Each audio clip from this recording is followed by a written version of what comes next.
Nosotros ya estábamos. Tierra madre. Ella tiene su nombre original. La armadura Somos vamos pura a quitar. libertad. La armadura vamos Tierra a de quitar. origen, La armadura de sangre de vida. Somos sabía llorar. Somos sabía llorar. Somos sabía llorar. Hola, buenas tardes a todas, a todos. Estamos aquí en esta cuarta sesión de este seminario Política, Existencia y Utopía con nuestra compañera hermana Karina Ochoa, y hoy tenemos un invitado importantísimo, porque además creo que es inspirador de este programa también. Y él es Rafael Bautista. Me voy a permitir primero presentarlo. Él es un escritor y pensador boliviano. Estudió música, literatura y filosofía. Ha sido finalista en el Premio Nacional de Poesía Yolanda Bedregal 2003, ha sido Premio Nacional de Cuento Bartolomé Arsanz y Orsúa del Festival Internacional de Cultura. Y bueno, tiene varios galardones, no me voy a poner a leerlos todos, pero bueno, quisiera resaltar que ha publicado 18 libros, entre los cuales están Pensar Bolivia del Estado colonial al Estado plurinacional, hacia una constitución del sentido significativo del vivir bien, qué significa Estado plurinacional, la descolonización de la política, del mito del desarrollo al horizonte del vivir bien, el tablero del siglo XXI, geopolítica descolonial de un orden global postoccidental. Y bueno, está por salir o ya está saliendo este libro también de El Ángel de la Historia, que es un libro en el cual pues vamos reflexionando sobre el golpe de Bolivia. Entonces es un libro sumamente actual. Además, quiero destacar que Rafael Bautista ha sido profesor invitado en la Escuela Antiimperialista, la Escuela de Gestión Pública Plurinacional de la Universidad Indígena Boliviana Tupac Katari, forma parte del Consejo Editorial de Bolivian Studies Journal de la Universidad de Pittsburgh y dicta conferencias, seminarios y cursos a nivel nacional e internacional. Dirige además el taller de descolonización y la comunidad de pensamiento amáutico en La Paz. Y actualmente es director general de la Dirección de Geopolítica del Vivir Bien y Política Exterior de la Vicepresidencia del Estado Plurinacional de Bolivia. Y bueno, pues es columnista además de diversas páginas de información y de pensamiento alternativo.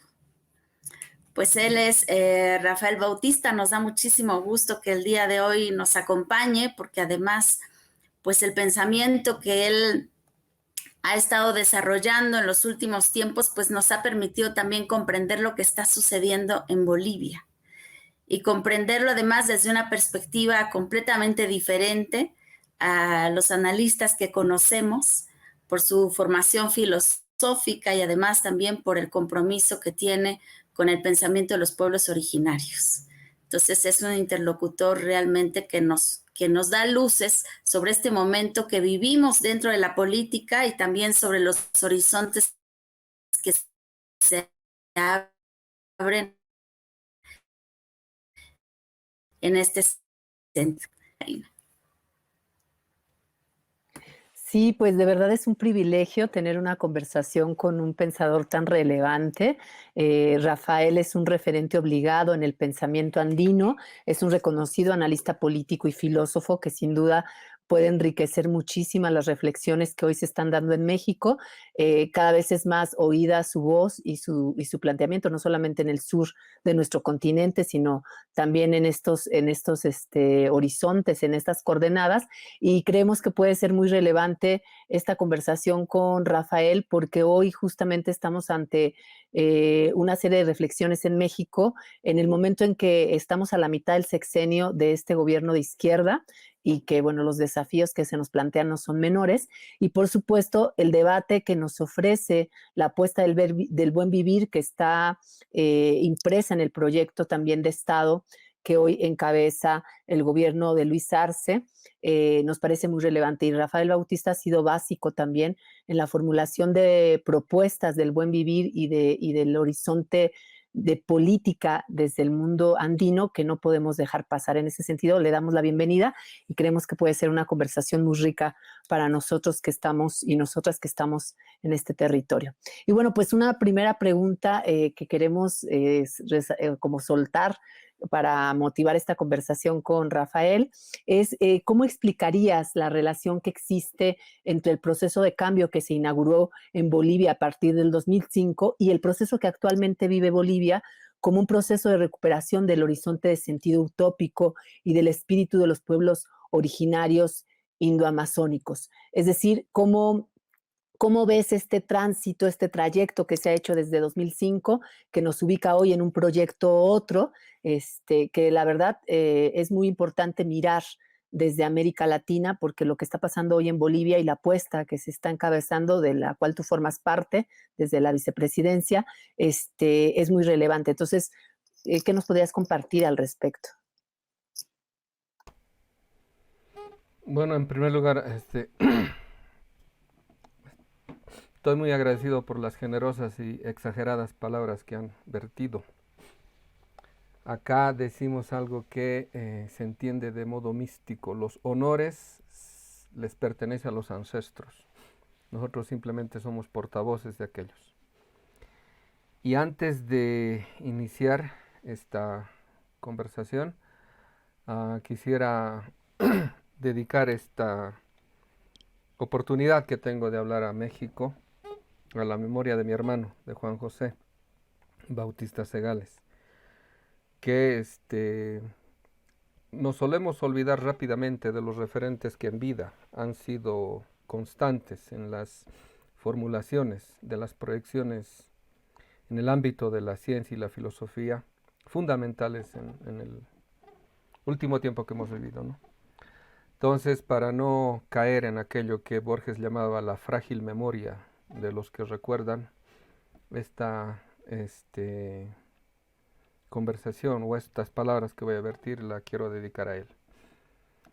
Además que estamos en la víspera de la presentación de mi nuevo libro, que es El Ángel de la Historia, y que está también dedicada a él, porque es curioso la obra fundamental que me permitió descolonizar conceptualmente todo el marco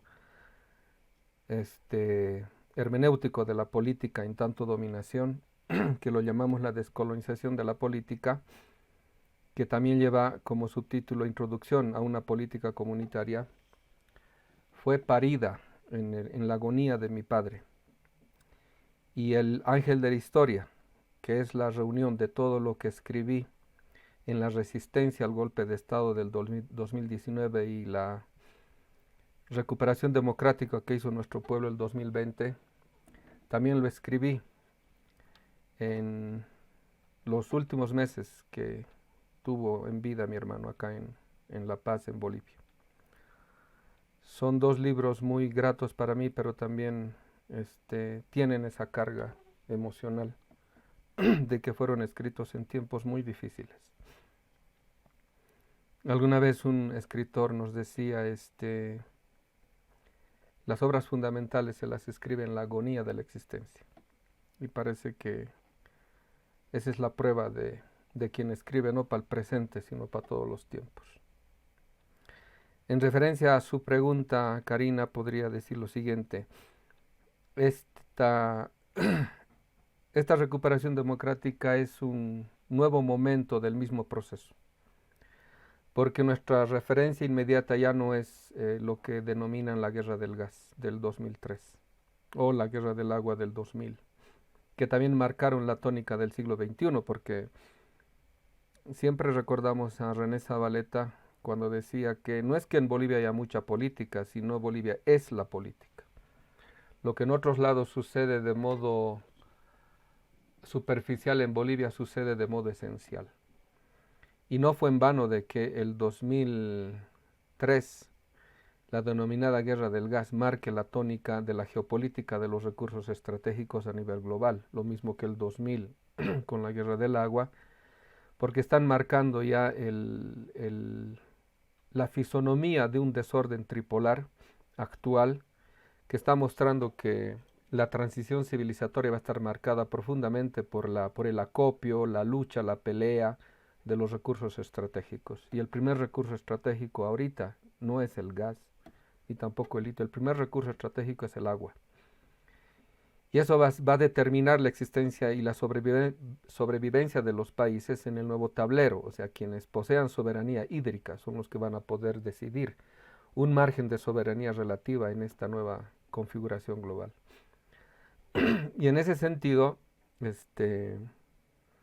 lo que nosotros hemos vivido el 2019 tiene connotaciones incluso globales porque fue el preludio al estado de sitio no declarado a nivel mundial que se llamó cuarentena global y lo que denominamos la pandemia, o sea, una epidemia viral planificada que tuvo propósitos y sigue teniendo propósitos de disuasión militar antes que sanitarios. Entonces, este nuevo momento del mismo proceso, que se llama proceso de cambio, pero que tiene su contenido en aquello que se denominó revolución democrático-cultural, nos abrió la perspectiva de el modo cómo es que se puede superar la figura jurídico-política del Estado-Nación. Los componentes últimos de ese concepto son profundamente liberales y eurocéntricos y que han sido diseñados para desarrollar, impulsar, mantener y sostener el diseño geopolítico global centro-periferia. No olvidemos que el concepto Estado-Nación nace en los tratados de Westfalia como un modo de equilibrar los poderes en Europa, que fueron pensados para ese equilibrio de poderes, de lo que llaman algunos en este grupo Modernidad Colonialidad, lo que llaman la diferencia imperial. Entonces, fue pensado para esos estados. Cuando la periferia copia de modo mecánico ese concepto,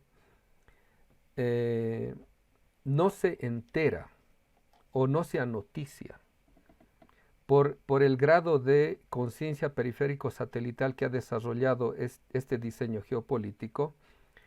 La periferia, cuando se ve con los ojos del centro y persiste en aquello, no se da cuenta que todo ese tipo de nomenclatura ha sido diseñada para que nuestros estados produzcan, reproduzcan y desarrollen ese tipo de conciencia periférico satelital en todas sus dimensiones, desde las jurídicas hasta las académicas, desde las políticas hasta las económicas, de tal modo de que se entrampan los estados periféricos en un modelo jurídico, político, estatal que no permite liberarse de una dominación estructural a nivel global.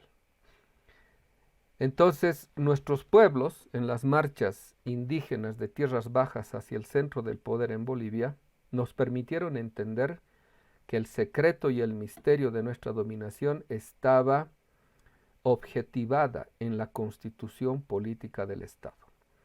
Que ese marco jurídico naturalizaba la desigualdad, la injusticia estructural de un país como Bolivia. Y que por medio de la ley naturalizó esas relaciones de dominación que básicamente hicieron constitutivo en el propio Estado ese carácter profundamente colonial, moderno, liberal. Y eso es lo que nuestros pueblos de tierras bajas nos mostraron, nos expusieron.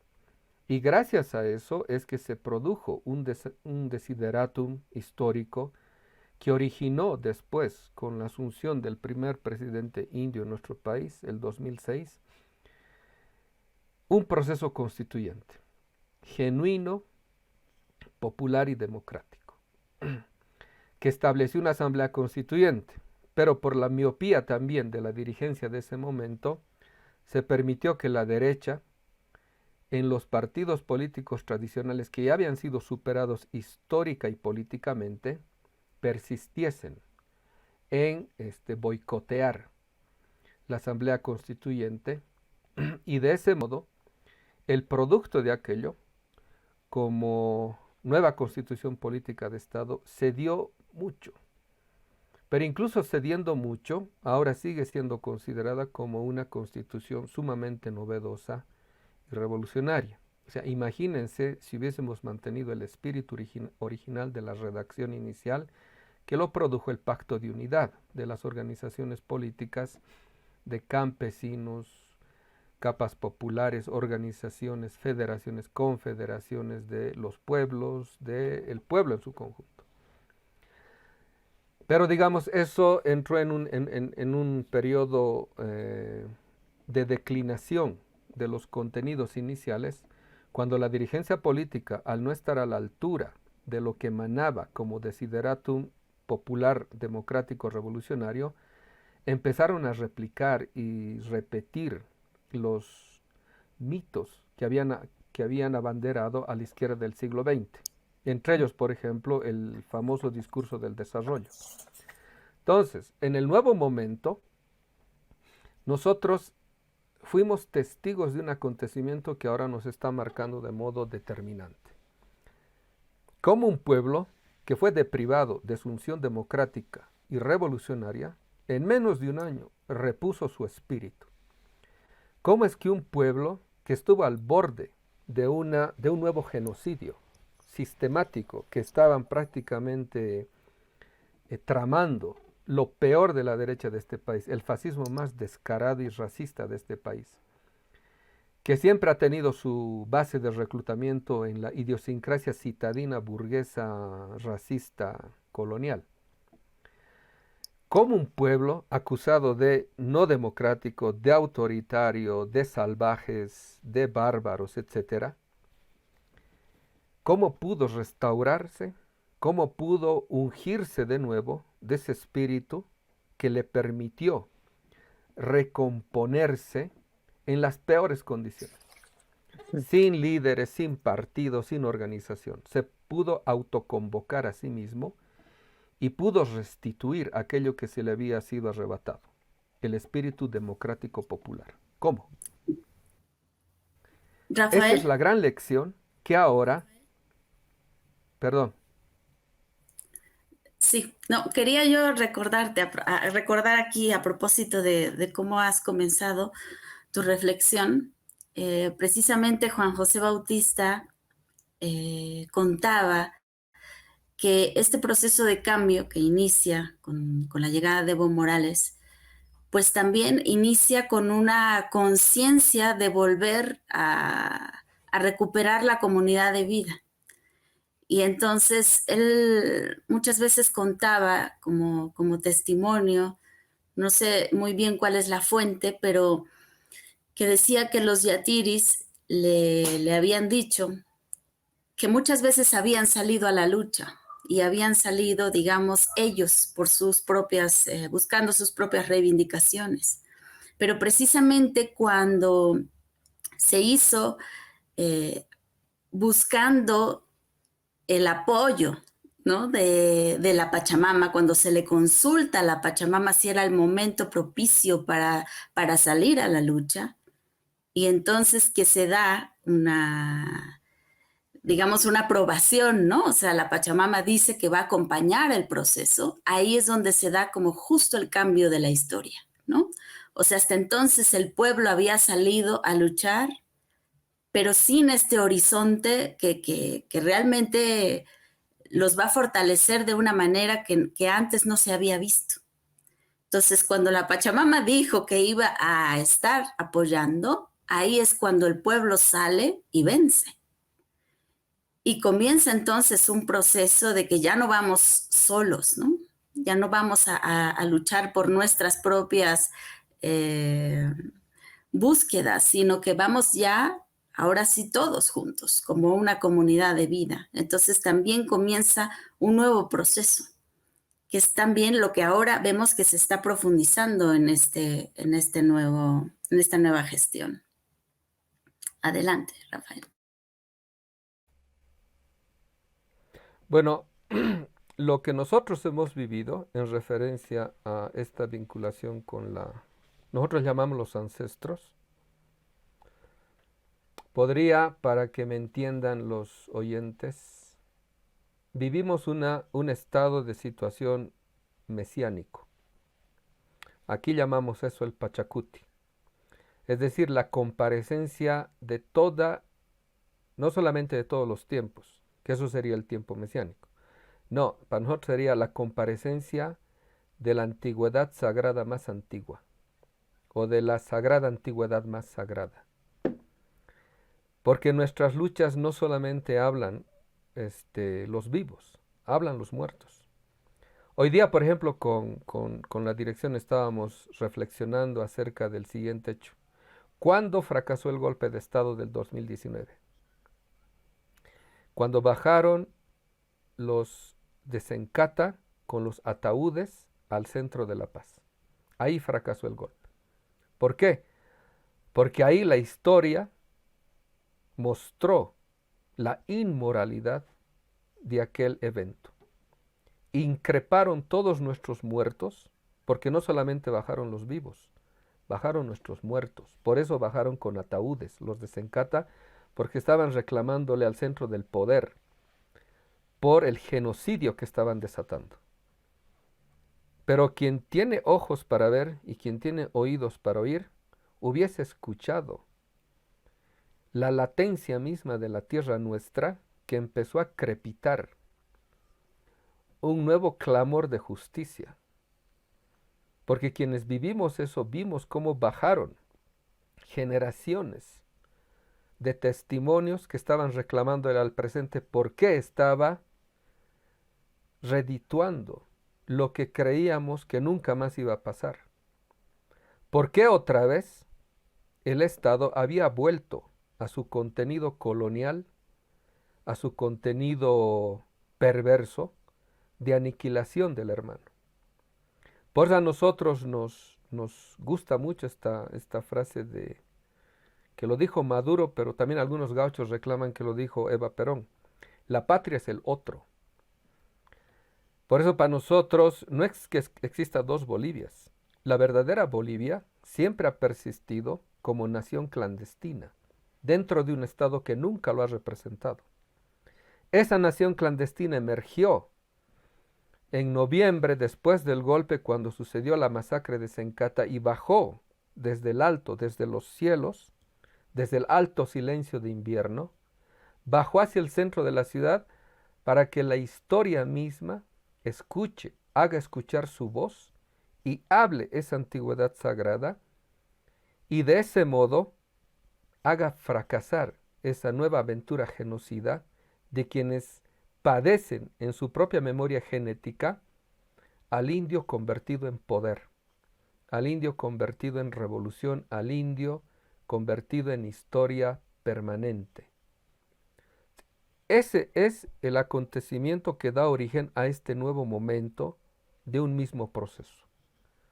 Ese proceso que afuera se lo conoce como proceso de cambio, pero adentro para nosotros tiene más sentido como una revolución democrático-cultural, donde hay que revolucionar lo democrático, hay que revolucionar la cultura y hay que revolucionar a la misma revolución.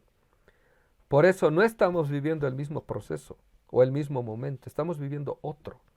Estamos rediseñando el proceso, estamos resemantizando el concepto mismo de lo que significa proceso.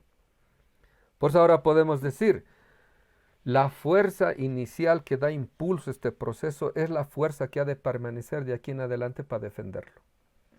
Porque este pueblo ha demostrado que no va a volver la república. Porque la derecha quiere volver a la república como el adolescente quiere volver a la infancia. O sea, ese tipo de recurrencia inmadura retrata a una derecha que ni siquiera ha aprendido a crecer. No puede salir de su idiosincrasia republicana colonial del siglo XIX y por eso nunca ha vivido el presente. Por eso nunca ha podido proyectar nada novedoso porque nunca ni siquiera ha sabido vivir el presente que le tocó vivir. Por eso, si alguien vive en el pasado, no es el pueblo. Si alguien vive en el pasado, en ese pasado denigrante, en ese pasado avergonzante, es la derecha de este país. Y yo creo que esto es replicable a todas las derechas latinoamericanas. Bueno, estamos viviendo eso, pero eso solo es posible de ser comprendido o inteligido si se tiene categorías para interpretar eso.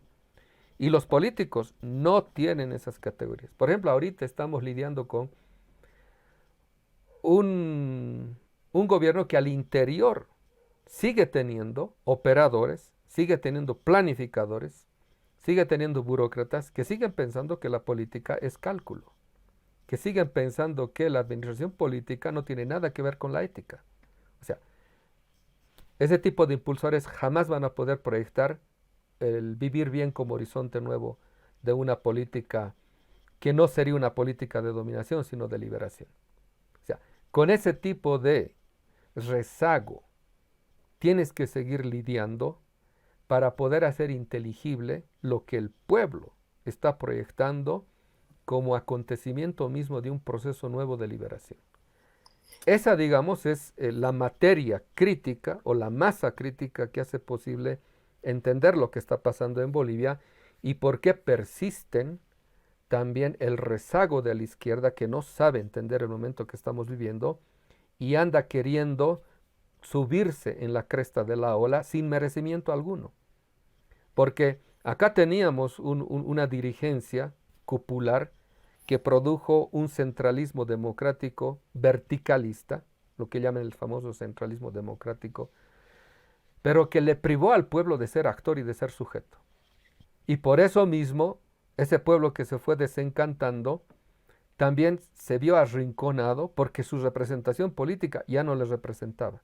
Y por eso también triunfa el golpe, el 2019, pero cuando ese pueblo empieza a padecer el señalamiento racista, fascista, colonial de la derecha, es cuando ese pueblo saca de sí, de su propia memoria, de su propia historia, los contenidos materiales que le hacen posible restaurarse a sí mismo y poder ahora originar un nuevo momento que ahorita es básicamente la restitución de las banderas iniciales de lo que el pueblo había originado como un nuevo horizonte de creencias, como un nuevo horizonte de sentido. Entonces, eso es lo que estamos viviendo y es lo que nos permite decir lo que de aquí en adelante está pasando en Bolivia. Solo puede ser entendido en ese tipo de magnitud. A mí me parece muy relevante justo que en Bolivia, por ejemplo, a diferencia de lo que pasa en Brasil o en Argentina, que después de estos ascensos de los gobiernos progresistas viene un revés a través, sin duda, también de estrategias imperialistas que tienen que ver con lo que se denominan los golpes blandos, pero también a través de las derrotas electorales que permiten nuevamente el ascenso de las derechas. Bolivia me parece muy relevante porque este proceso, efectivamente, como señalabas, da la vuelta o el giro muy rápido, porque en menos de un año después del golpe se logra revitalizar los contenidos de una lucha que sin duda está arraigada a procesos ancestrales, pero que además ponen en cuestión el pragmatismo racionalista de la política y del Estado liberal, ¿no? Sin embargo, también es cierto que a pesar de todos digamos, los fundamentos otros del quehacer político de los pueblos que están asociados a todas estas, digamos, raíces ancestrales, a veces estando también en la burocracia del Estado, este pragmatismo no deja de desaparecer y sigue siendo un problema que no está siendo superado. En el caso, por ejemplo, de Venezuela, vemos cómo Chávez logra entender que hay que cambiar la fisonomía del Estado y hay que transformar el Estado. El problema en Brasil, en Argentina, y creo que también está pasando en México, es que estos gobiernos de izquierda están dejando el Estado intocado.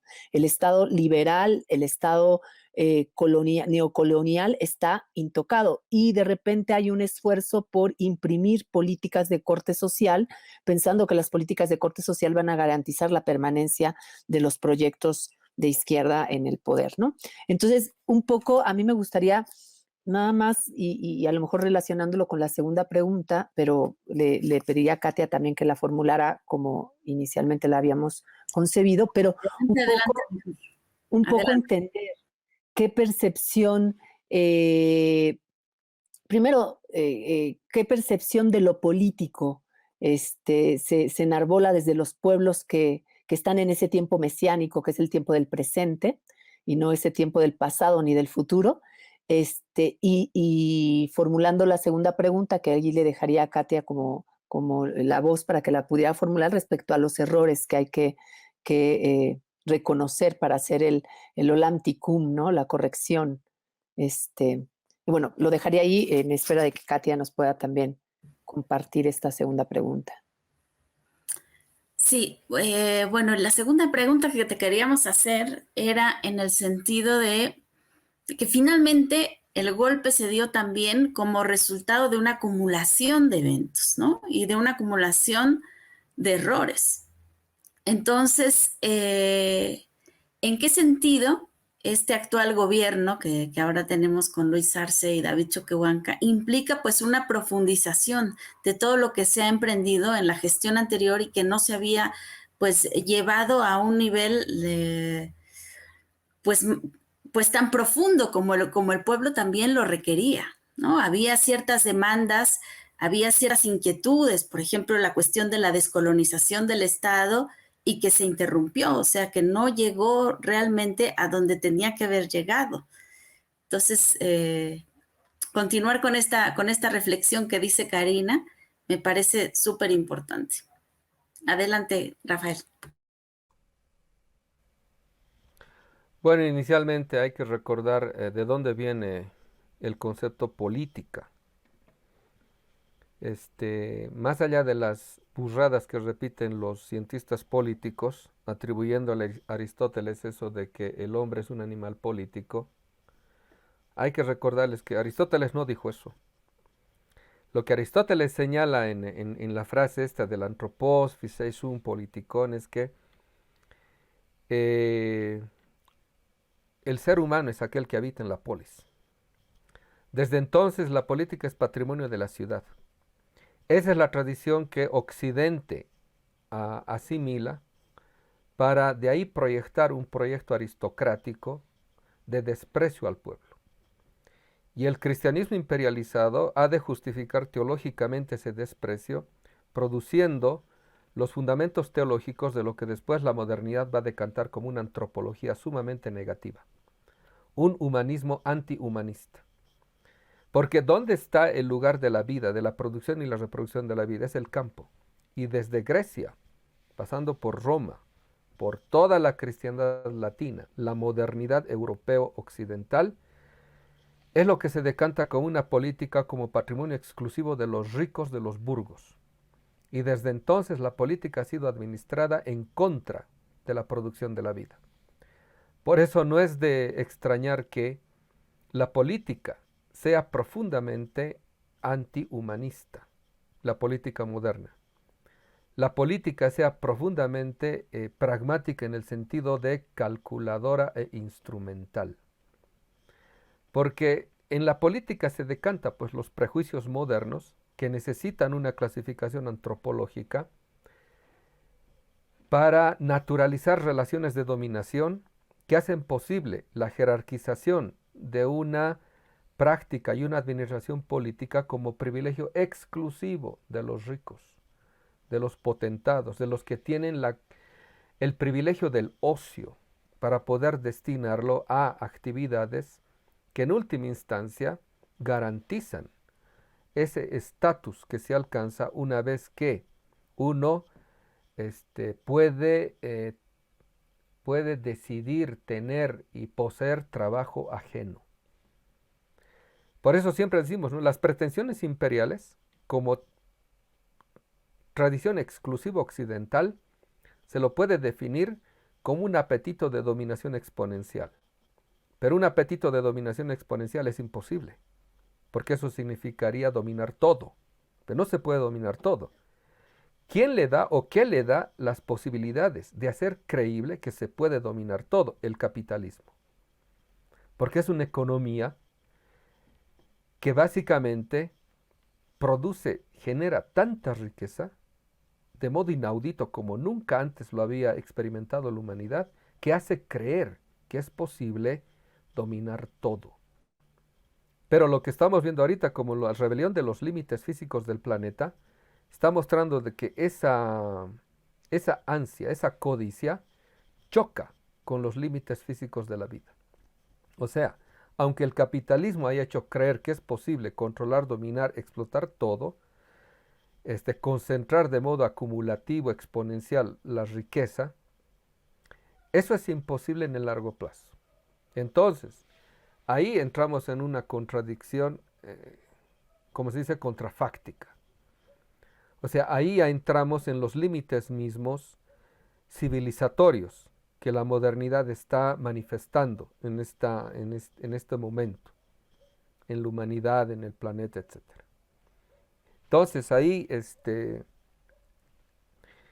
¿cómo nosotros, desde la experiencia boliviana, hemos podido interpretar este momento del modo como, de modo sugerente, el mundo está empezando a entenderlo? Es decir, como una crisis de racionalidad, como los límites físicos de la vida que están empezando a revelarse y están empezando a manifestar que lo que está mal, en última instancia, es una proyección que la humanidad se ha propuesto de modo irracional, antihumano, antinatural, incluso antiespiritual.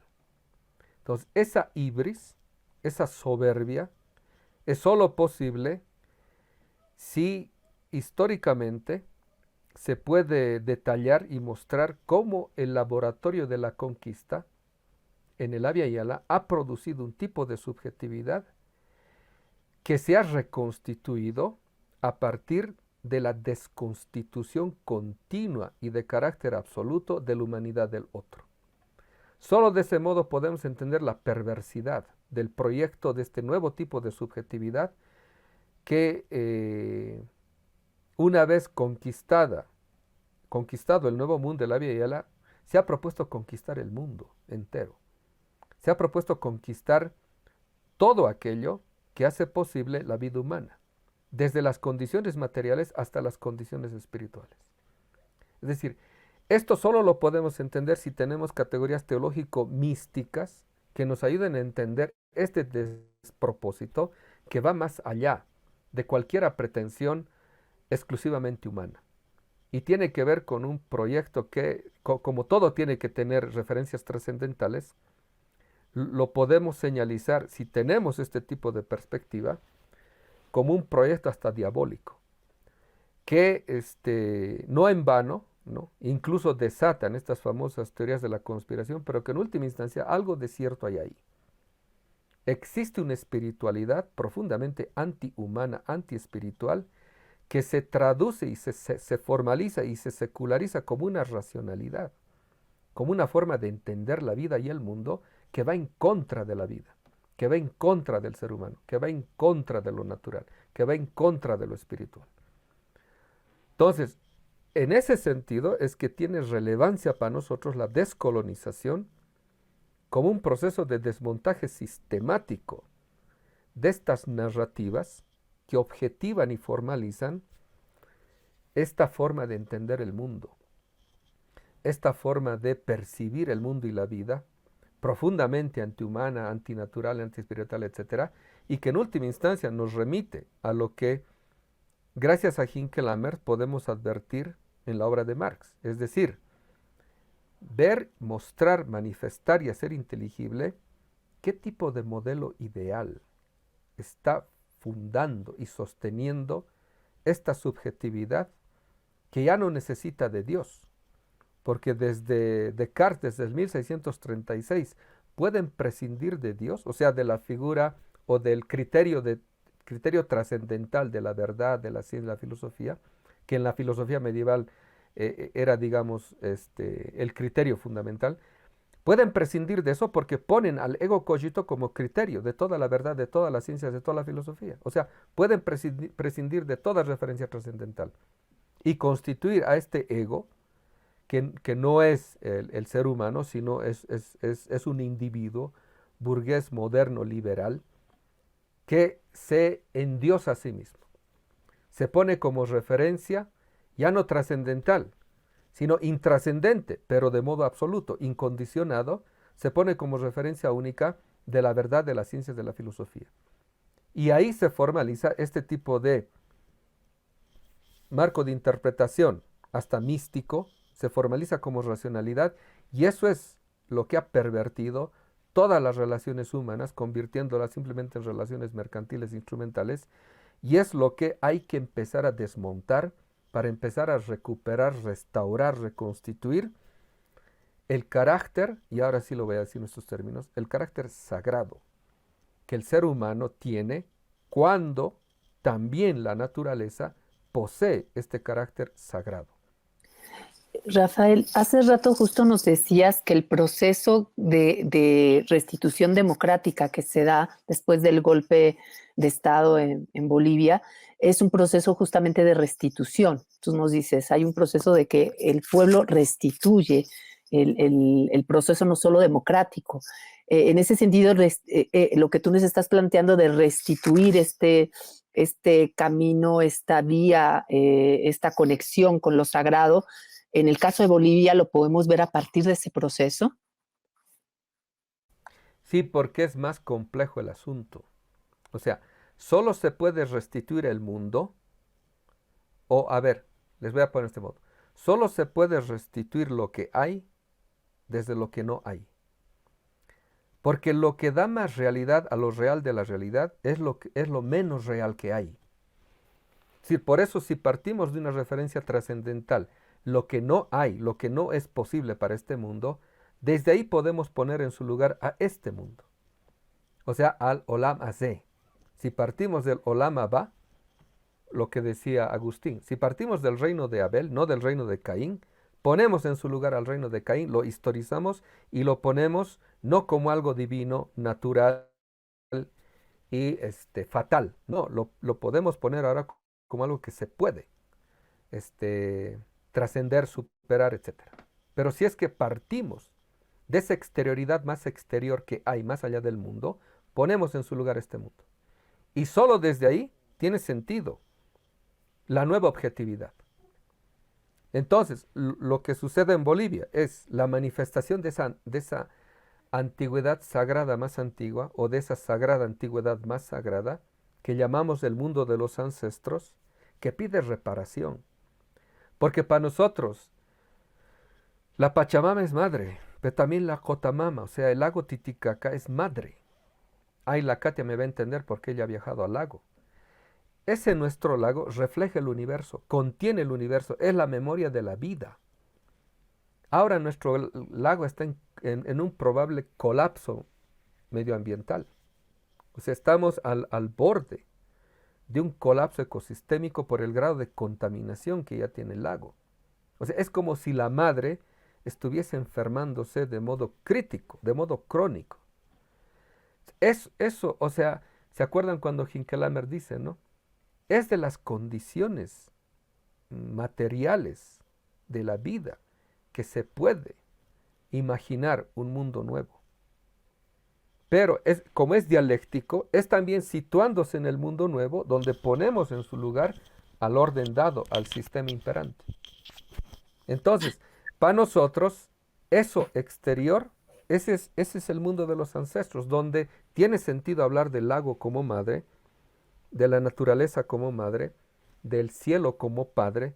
Desde ahí tiene sentido todo eso. Por eso para nosotros el pasado no es un estadio temporal, es un estado existencial nuestro. O sea, no estamos hablando de cualquier pasado, sino de nuestro pasado.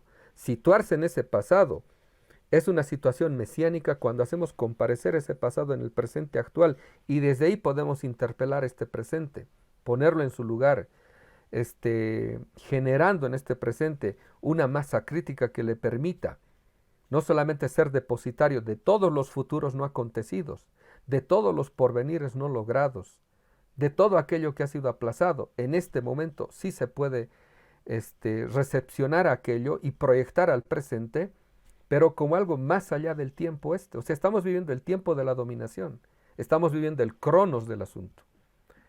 Permitirnos imaginar el Cairo supone superar el concepto cronológico de tiempo, situarnos en otro tiempo, en otra temporalidad, hacer que este acontecimiento sea producto de nuestra voluntad para hacer comparecer a todos los tiempos y pedir la restitución del presente.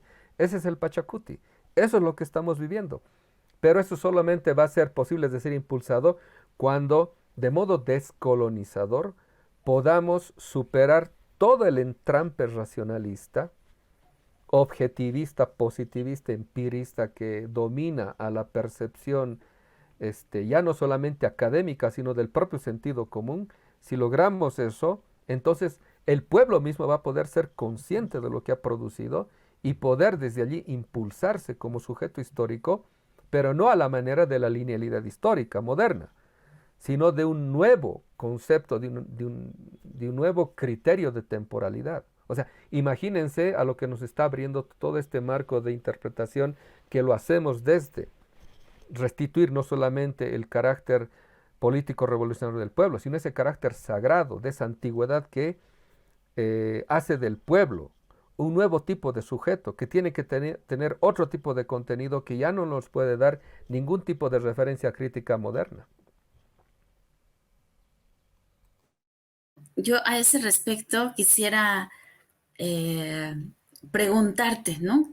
¿De qué manera, digamos, este discurso que estamos además escuchando constantemente de David Choquehuanca, que pues él es un representante de un pueblo originario, pues la conciencia que él tiene es claramente desde ese horizonte de sentido?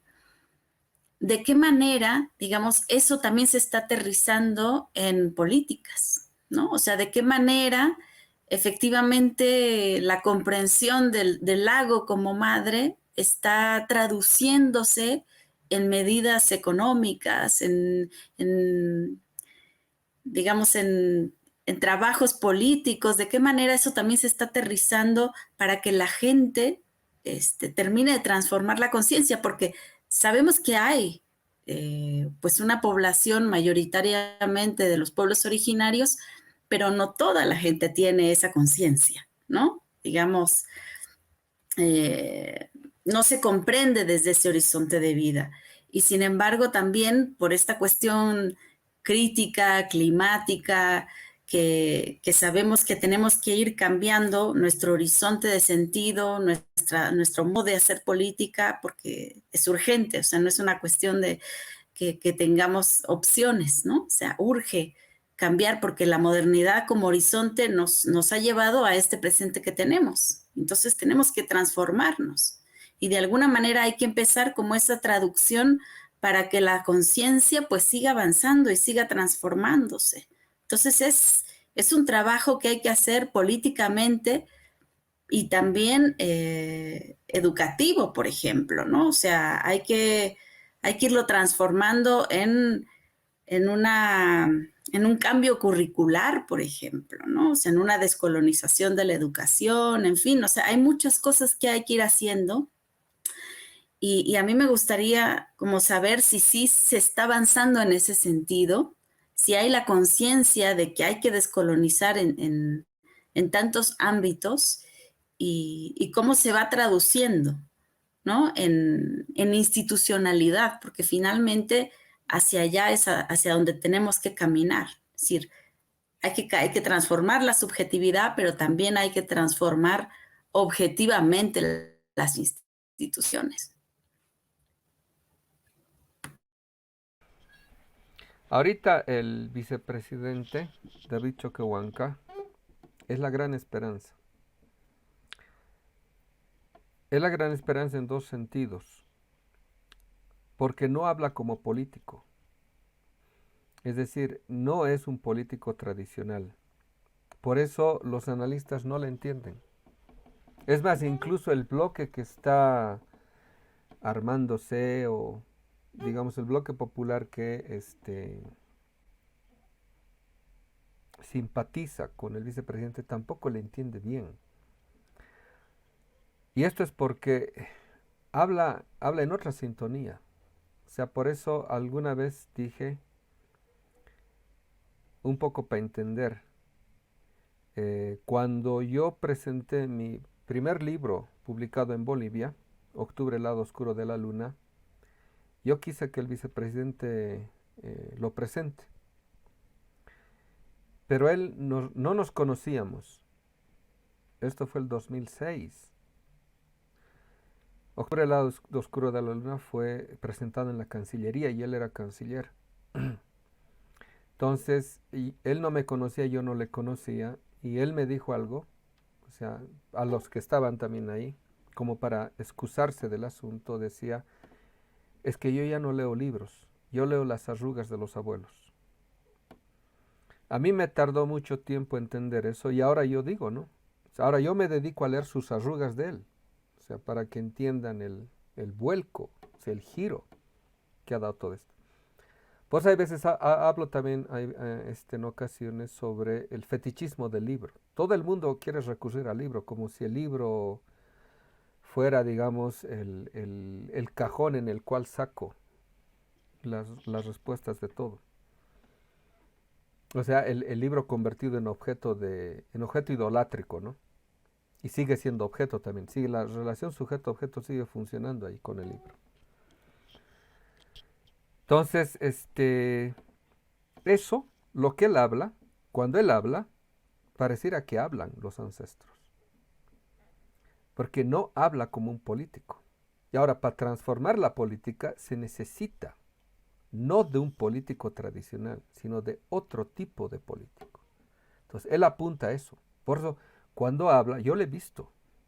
Estábamos en un evento en Cochabamba, lleno de juventudes. A mí me impresionó. A mí me impresionó el modo cómo se conecta con la gente, con los jóvenes. Y ahí yo pude advertir de que él habla en otro tiempo, en otro tono, si ustedes me entienden musicalmente hablando, en otro acorde, en otro arpegio, pocas veces experimentado.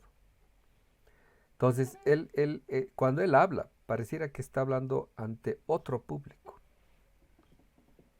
Esa sintonía es posible de despertarse cuando nos conectamos a la frecuencia de su locución, a la frecuencia de su discurso. Por eso es también medio enigmático. No se mueve con el ímpetu del político joven, por ejemplo. No, se mueve como la paciencia, lo que yo llamo la conciencia de la paciencia. O sea, es otra cosa. O sea, por eso mucha gente hasta se desespera. No sé si ustedes también se desesperan cuando lo oyen hablar al Andrés Manuel López Obrador. Yo me desespero porque habla con una parsimonia. Igual nos pasa con el vicepresidente. O sea, cuando habla, está hablando otras cosas. O sea, él le gusta hablar y decir los códigos, ¿no? El código Huipala, el código Curmi, el código Yuya, y siempre habla de códigos. O sea, habla de la Huipala.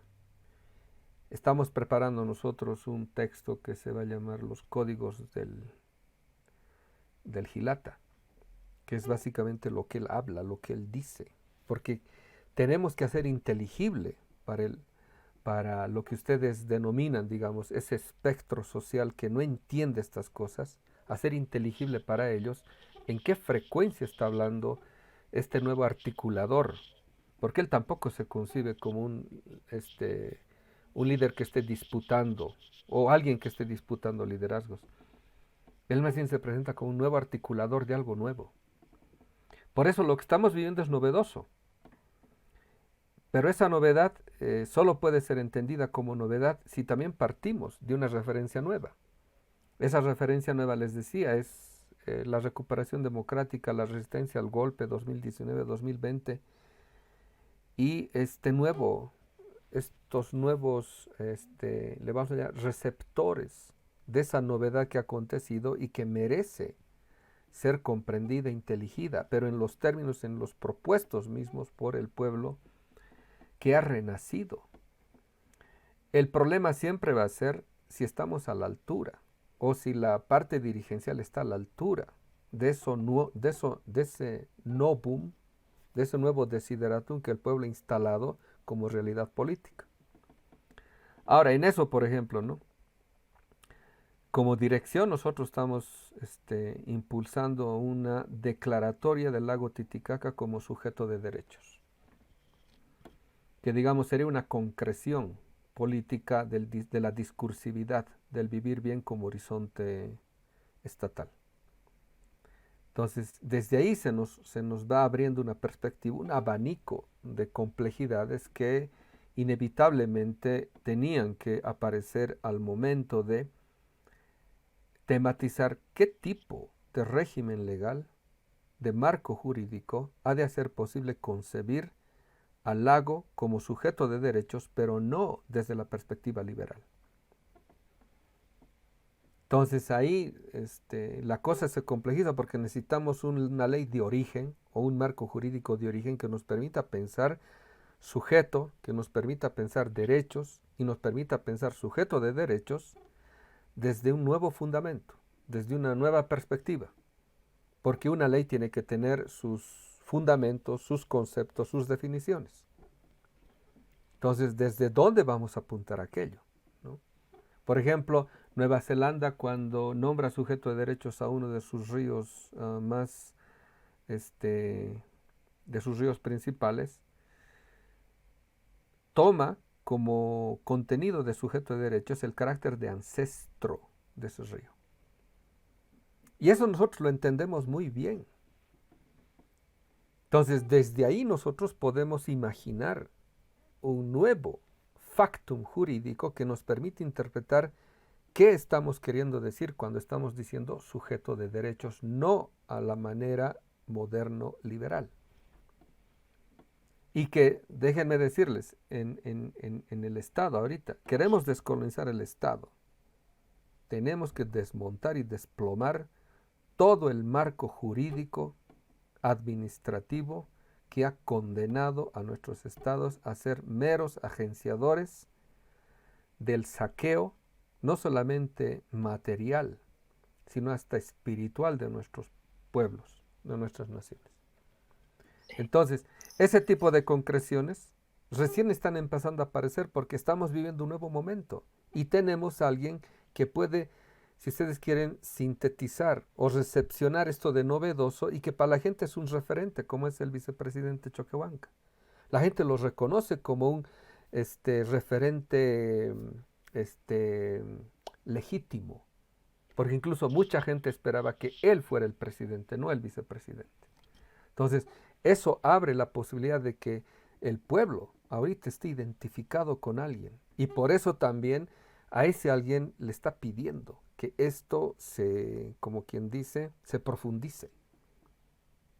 Eso, por ejemplo, es otro tema otra temática a abordar, ¿no?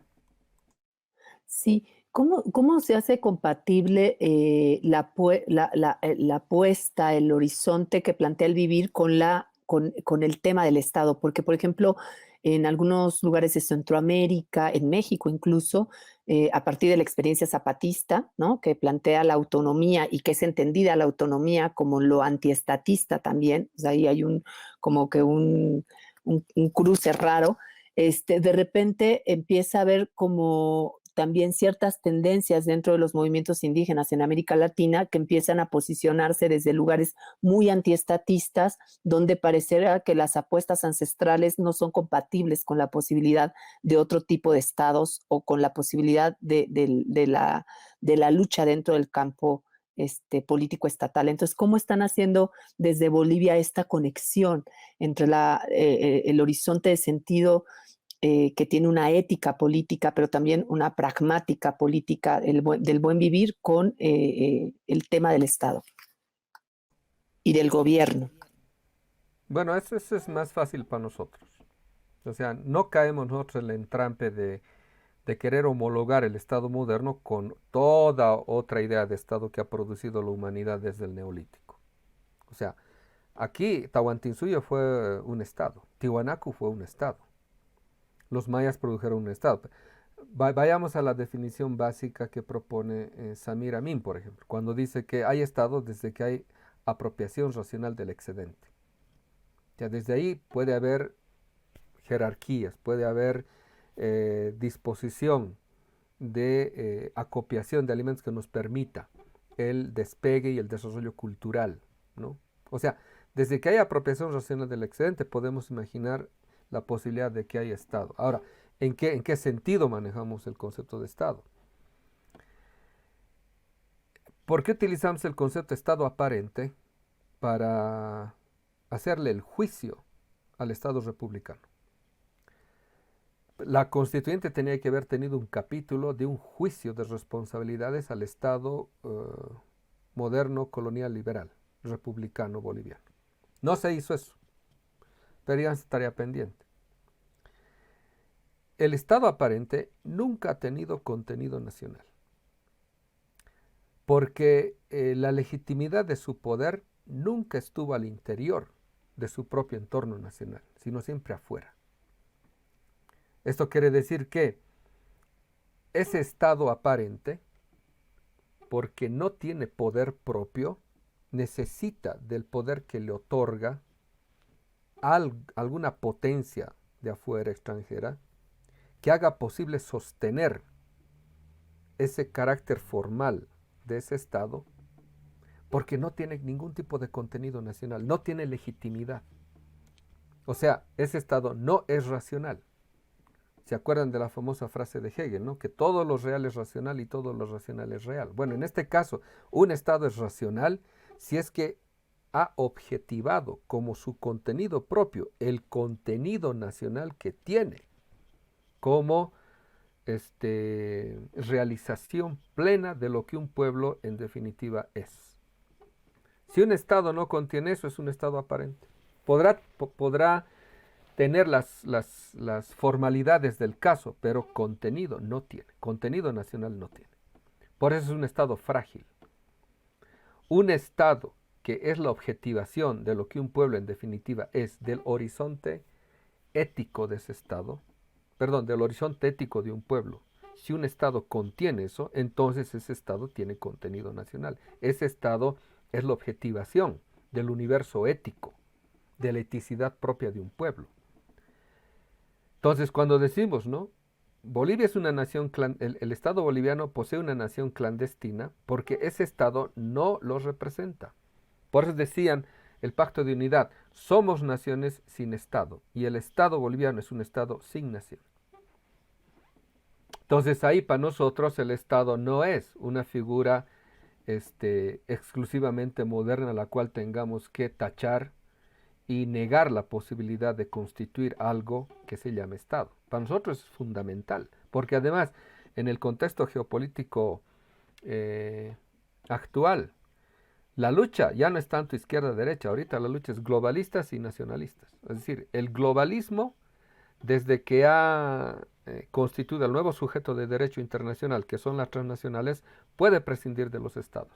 Es más, los estados apenas son los garantes de los tratados comerciales que establecen las transnacionales consigo mismas. Entonces, ya no le funciona el concepto de Estado-Nación. Por eso también decimos, estamos viviendo una nueva fisonomía del imperio en una etapa postimperial, porque el imperio decimonónico del siglo XX descansaba en la figura Estado-Nación. Ahora no necesita del Estado-Nación, puede prescindir de los estados.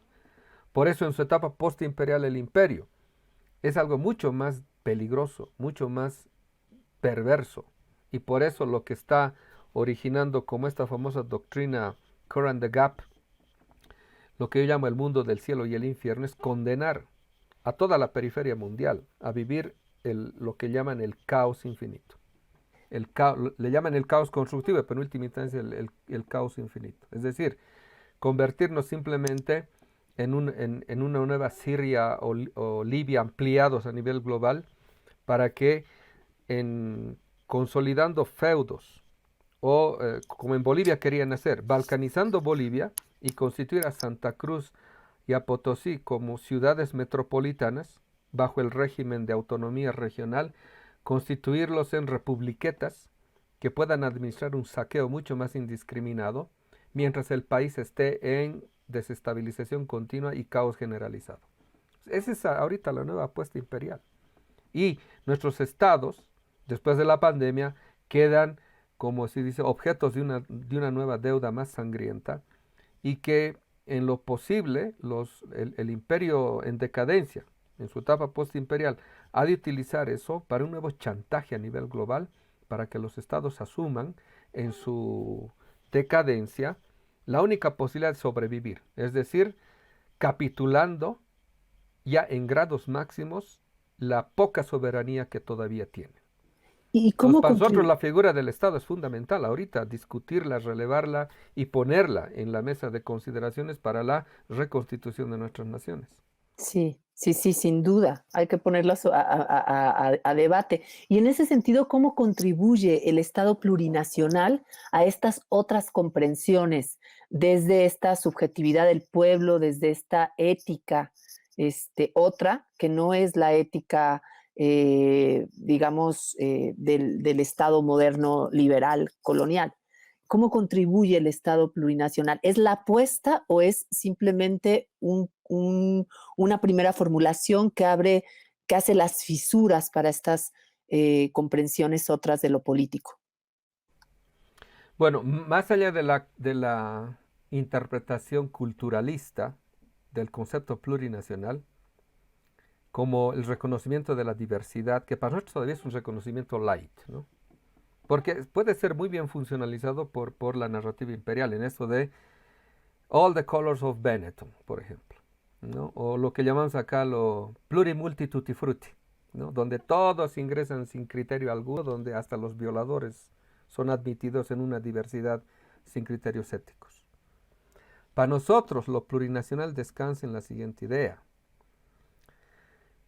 Es un proyecto válido para todos, es singular, por eso es un proyecto. Pero la base de emanación de ese proyecto singular válido para todos tiene que tener la máxima legitimidad posible. Esto es, tiene que tener el respeto de validez democrática de la pluralidad, que es básicamente la fisonomía de un pueblo. O sea, un pueblo no es homogéneo, un pueblo es plural.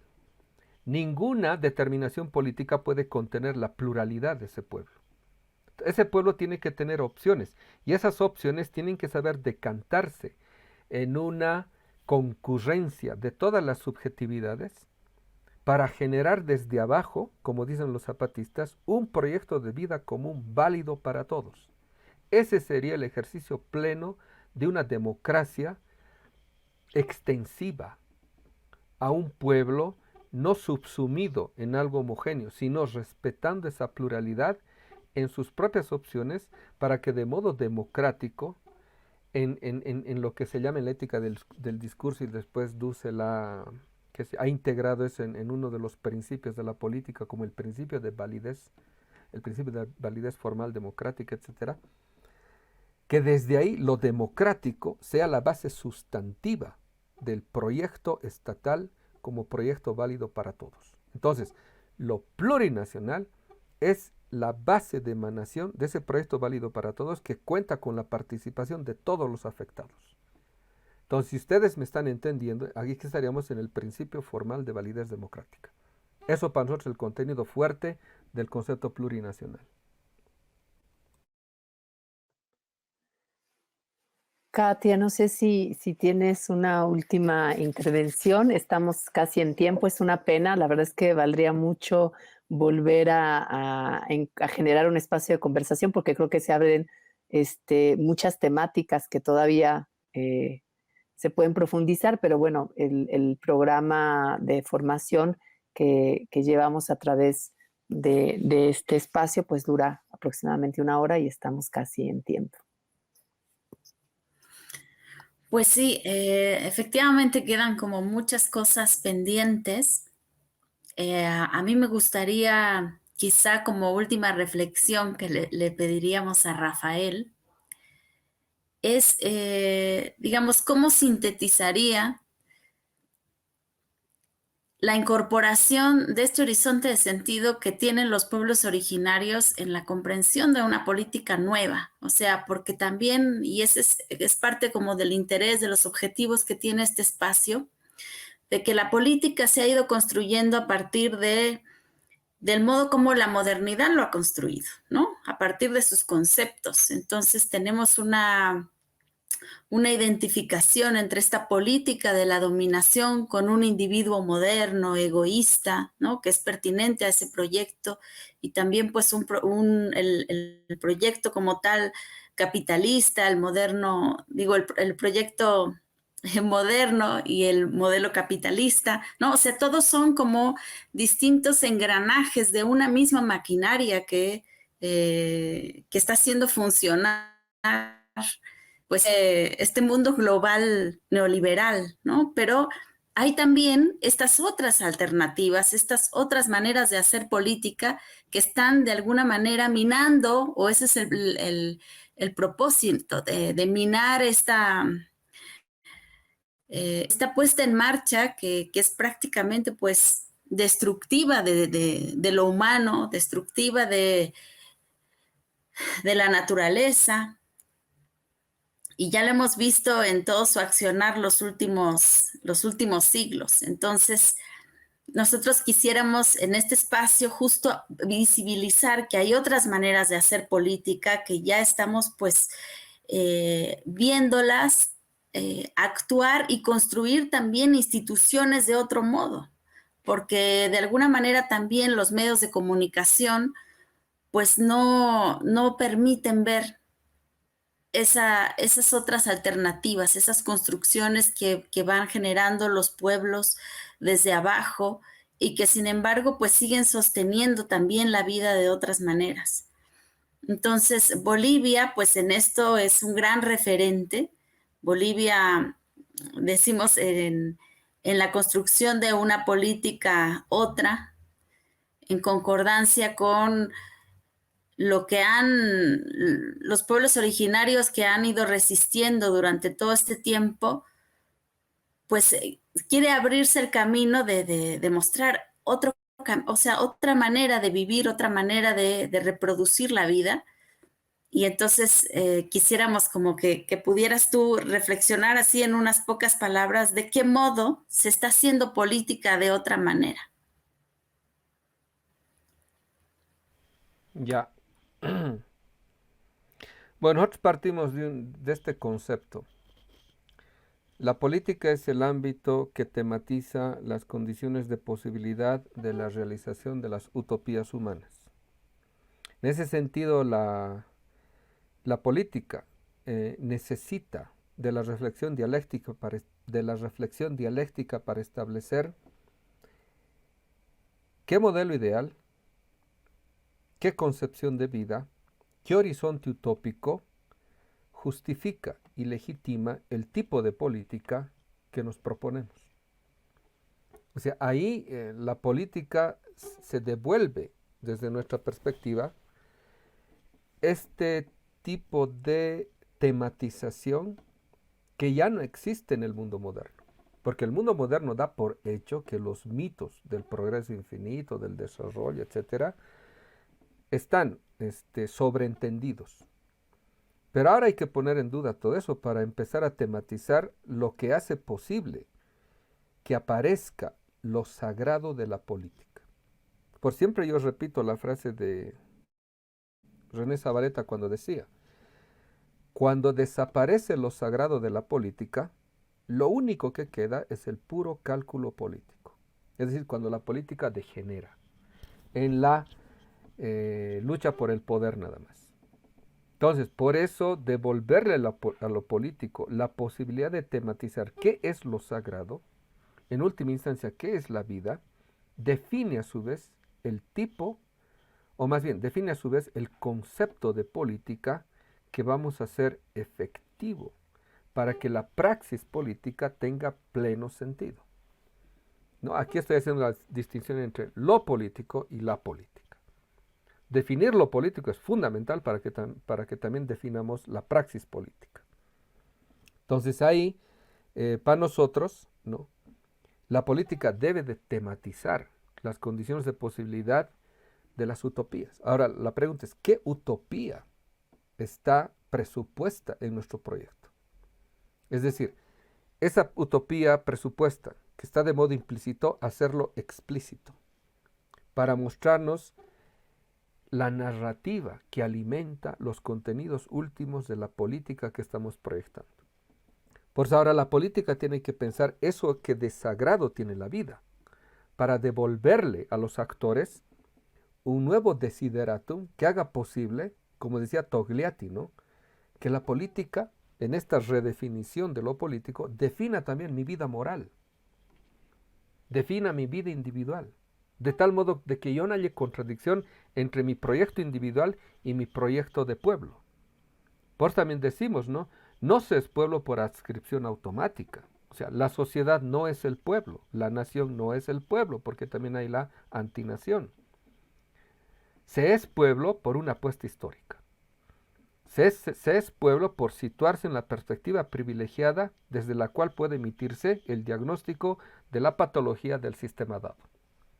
Y esa perspectiva privilegiada es el que sufre todas las exclusiones que el mundo moderno ha diseminado. Y quienes sufren doble, triple discriminación, triple exclusión, hasta cuatriple exclusión, han sido los indígenas, han sido los indios. Entonces, desde ahí es que nosotros podemos permitirnos una renovación, una restitución de lo político de la existencia, como aquel ámbito que ha de tematizar, como la arquitectónica misma de todas las ciencias y la racionalidad en general, cómo es posible realizar las utopías humanas, nuestras utopías. ¿Cómo es posible que las luchas pasadas ahora tengan resolución? Ahí otra vez la política estaría tematizando cómo es posible proponernos estar en situación mesiánica. Aquello de que esta referencia trascendental, que en el mundo cristiano se lo conoce como Dios, cómo nos saca, cómo nos libera, cómo nos toma y cómo nos redime como humanidad. Esas 4 condiciones es lo que debería pensar la política actual. Cómo salir del mundo, cómo liberarse del mundo, cómo dejarse tomar por esa antigüedad sagrada y cómo esa antigüedad sagrada nos ha de redimir como humanidad. ¿Te dan cuenta? Entonces ahí estamos hablando de una metapolítica, o estamos hablando de una política más allá de la política. Eso estamos tratando de pensar aquí en Bolivia, y que por ejemplo algunos están tratando de decir la ayucracia. ¿Qué sería la ayucracia? Porque el ayu tampoco es, como algunos despistados indigenistas, también cataristas dicen, el ayu es una organización social. Mentira. El ayu es una estructura de vida, porque lo social además solo existe desde el siglo XVII, que es un proyecto moderno además lo social. Las relaciones sociales son relaciones profundamente relaciones de exclusión, de dominación y de explotación. Y de eso los sociólogos no se dan cuenta, no se dan por enterados. Los políticos siguen confundiendo sociedad con comunidad como si fuesen lo mismo. Y los marxistas ortodoxos siguen creyendo que la comunidad es primitiva y la sociedad es superior, ¿no? Entonces, primero tenemos que definir bien lo que es la vida para definir también lo político. O tenemos que tener en cuenta que de lo que concibamos como vida buena, como el vivir bien, que también llamamos convivir bien. Yo prefiero traducir el summa camaña como yo soy si tú eres, yo vivo si tú vives. Desde ahí podemos pensar una nueva política. Y desde ahí podemos no solamente renovar la política, sino constituir a los sujetos, a los impulsores de esta nueva política.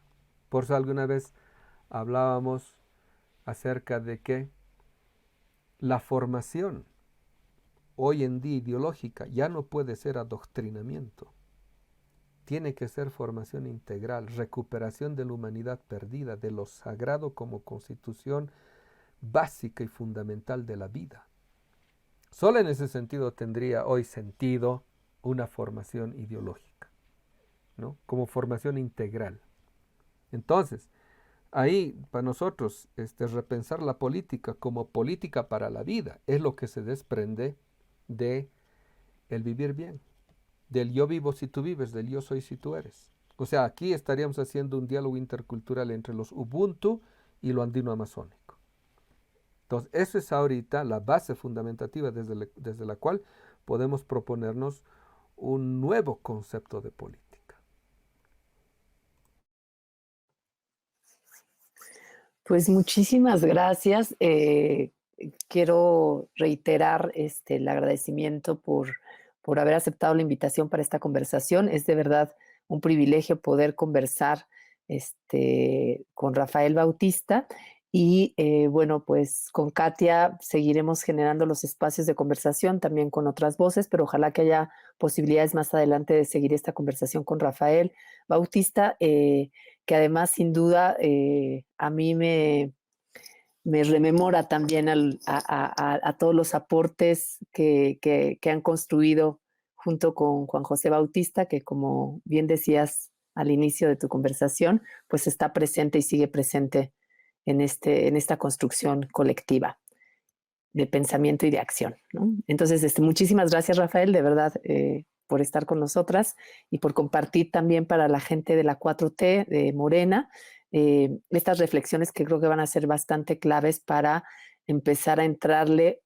por lo pronto a discutir el proyecto de nación y de Estado o el proyecto nacional al que aspiramos. Bueno, muchas gracias a ustedes. Entonces va a ser hasta en otra cuando me pesquen con algo de tiempo. Gracias. Gracias y hasta pronto. Nosotros ya estábamos. Tierra madre.